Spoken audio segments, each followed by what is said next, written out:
This video will discuss social work practice with juvenile offenders. There are a lot of social work positions wherein you would be interacting with juvenile offenders.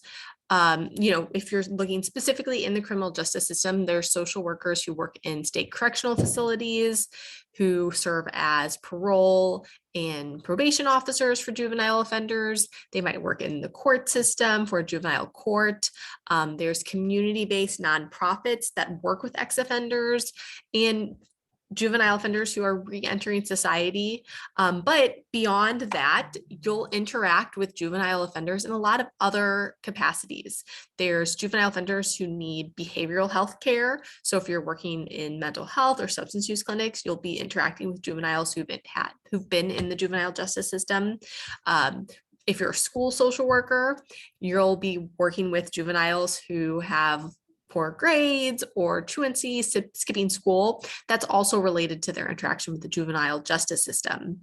So if you want to work with juveniles or youth, more than likely you'll have some interaction with the juvenile justice system. So one thing that's really important is when youth commit crime, kind of the first line of action as a social worker is to assess the youth's risk for repeat offending, because in order to know how to intervene with the youth, you need to understand what are their risk factors, and specifically, what's their risk for committing another crime, because that will guide your decisions and your intervention plan. So what you look at is what's called criminogenic risk factors or criminogenic needs. Criminogenic needs essentially look at what social factors, what personal factors are related to the criminal behavior. So it asks the question that if you could change this risk, would you then change them engaging in criminal behavior in the future? So there's various risk factors that you'd be looking at for youth in particular. These include prior crimes or prior conduct problems, maybe at school, or involvement with the police, current school or employment problems, depending on the age of the youth. So if they are having academic problems, if they are skipping school, if they have been expelled or received suspensions because of school problems. Friendships with delinquent peers is a big one. So are their friends getting in trouble too? Are they committing crimes with other friends? Do they have friends who are doing well on the opposite end of that? Do they have what we would call pro-social friends? So friends who are doing well in school, not engaging in crimes. Substance use, so using drugs or alcohol, would be a risk factor for offending because those are closely related to committing crimes. So a lot of crimes, when individuals commit them, they've been using substances.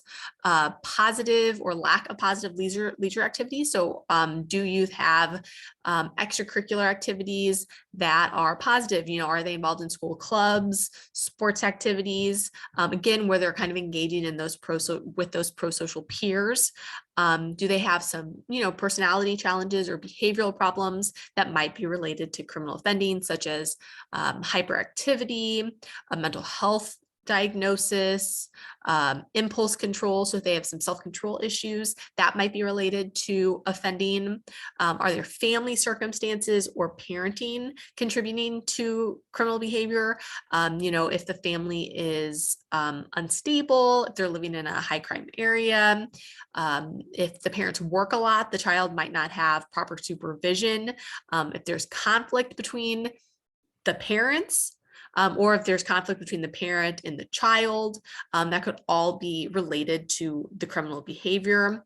And then thinking about the attitudes of the child, do they have antisocial or pro-criminal attitudes where they think that selling drugs or stealing is acceptable behavior? So trying to understand what their values are and their attitudes towards crime. So once you have kind of established the risk level of the offender through the assessment, you would then be looking at intervening with the juvenile offender. And you're going to intervene differently based on whether the offender is considered to be at low risk for future offending or high risk, because there's plenty of juveniles who engage in one crime and then they're able to successfully not engage in crime in the future. So when we think about low risk offenders, these might be individuals who, again, maybe they are with their friends and they kind of steal something because of bad peer influences. So if you're able to kind of change that one peer influence, then they wouldn't have risk for offending. So they would consider low risk offenders, especially if they have really good family support systems. They haven't gotten in trouble in the past. They have good academic grades. They'd be considered low risk offenders. And low risk offenders would have the greatest outcomes if we're able to divert them from the criminal justice system. A lot of research has shown that, if you have two youth who have the same risk patterns, same behaviors, the youth who's able to be diverted and is able to go through a juvenile court and not have to be incarcerated is going to have better outcomes than the youth who is incarcerated, because being incarcerated is a traumatic experience, and that can really exacerbate mental health issues, break those social supports that the child has kind of established over the years when they're not in that family setting. So redirecting them away from the court system is going to be best, but they still need to be held accountable for their actions. So a diversion program is going to be best for these youth. Depending on the crime that was committed, it might be a caution or warning program where they're kind of given a warning. These are going to be really low level offenses, but more likely youth are going to have some sort of formal diversion program where they meet with a juvenile officer and they have a very set treatment plan. And as long as the youth follows through on this intervention plan, then they're not going to have to be incarcerated or have formal actions taken upon them. So these intervention plans are going to have very specific conditions they must follow. They likely have to engage in some sort of community service, probably some skill building activities such as therapy, maybe cognitive behavioral therapy or family therapy.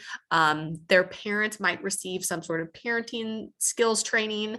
They might have to engage in, depending on the crime, mental health counseling, or they might have to engage in some sort of drug treatment. They might work with an employment coach to find a job, or a academic tutor, depending on what the specific problems are. But these are going to be very much tailored to the juvenile, to ensure that all of those risk factors are being addressed for that youth in particular. When we have high risk offenders, so this might be an individual who's committed several crimes before, or maybe it's a higher level offense, intervening with them is going to look different. For some of these youth, it may require detention services. So it might be that they are formally incarcerated at the juvenile detention center. If they're able to remain at home, then they would really need holistic intensive interventions. So when I say holistic, you're looking at all aspects of the juvenile's life. So you're not just looking at this one person in time, looking at their environment, looking at their family, and what are all of these risk factors that could potentially be altered. So again, when we look at risk factors or criminogenic needs, we're asking, if we change this factor, would the juvenile still have offended? So if we change their peer support groups, if we change their relationships with their parents, can that ensure the juvenile is successful in the future? So again, the criminogenic needs that we typically look at for juvenile offenders include school or employment problems, having antisocial peers, or antisocial activities, so they're not engaging in pro-social after-school activities, substance use, behavioral problems, mental health problems, and parenting skills and relationships with family members. So one example of an intervention that has been used more and more frequently over the years, specifically for high-risk offenders, is called multisystemic therapy, or MST for short. So MST is an evidence-based practice, and it's specifically designed to keep youth at home. So this is a home-based intervention with high risk or medium risk offenders. So the goal, again, is to keep them in their home, keep them in school, and keep them out of trouble. And it has been found to be highly successful at reducing recidivism for high risk juvenile offenders. So what MST offers is intensive family-based services. They meet the youth at their home. So all services would be provided at home to address, transportation barriers, other financial barriers to the family actually getting to an office, to a therapy office. Family therapists are meeting intensively. So they're meeting, several hours a week for several months. Family therapists in using multi-systemic therapy have much smaller caseloads. So they're going to only be working with a few families at a time in order to focus as much attention on that family as possible. And they would have family therapists who would be on call regularly. So more than likely there would be, in a multi-systemic therapy program, there's likely 5 therapists who each have their own caseload of families. And then each therapist would kind of be on call in the after hours for the other people's clients. So each therapist wouldn't be on call all the time, but at some point in time, one of the therapists would be on call if the family is having a crisis at any time of day. So the family therapists who are working with the family members would be engaging them in really whatever the family needs to be successful. So again, they're going to be looking at those criminogenic needs and working with every single family member, because one individual's behaviors, if you think of systems theory, one individual's behaviors is going to be determined by their surroundings, by their environment, by their family members. So they're going to be helping everyone in the family. So they might be working with the parents on parenting skills, helping the parents set boundaries with their youth, working on adequate supervision, social skills. So they, providing social skills for the parents, but also for the youth. So, maybe if they need to learn how to interact with their peers, how to interact with teachers. They might be developing support systems. So again, we want to ensure that the youth and the parents have a solid support system. If the parents are having problems with adequate supervision, maybe we're involving extended family members or neighbors to provide that supervision, but also developing positive peer support for the youth. So ensuring that they're engaging in positive activities and they have friends who aren't engaging in crime. That's going to be really important. They're also going to be addressing basic family needs. So more than likely someone on the team is going to be maybe a case manager who's able to connect the family with housing, food assistance, employment assistance for the parents, adequate health, both physical health and mental health services. And they're going to be looking at the barriers that the parents have to be successful. So if the parents are using substances, stress for the parents, relationships. So if there's conflict between the parents or conflict between the child and the parent, kind of restructuring those relationships is going to be really important for the youth to be successful. And also other pro-social behaviors for the youth, leisure activities, being successful in school, developing really solid long-term goals for the youth. Because if the youth wants to go to college, they can see that long-term goal and they'll be more motivated and have greater confidence in being successful if they kind of see that long-term goal and how their current actions are related to their long-term goal. When we look in general at other evidence-based rehabilitative programs for juvenile offenders, the most important thing to keep in mind is there's more and more evidence-based practices that have been coming out for juvenile offenders, especially to be used at home. The most important thing is that you're really tailoring the intervention to the offender.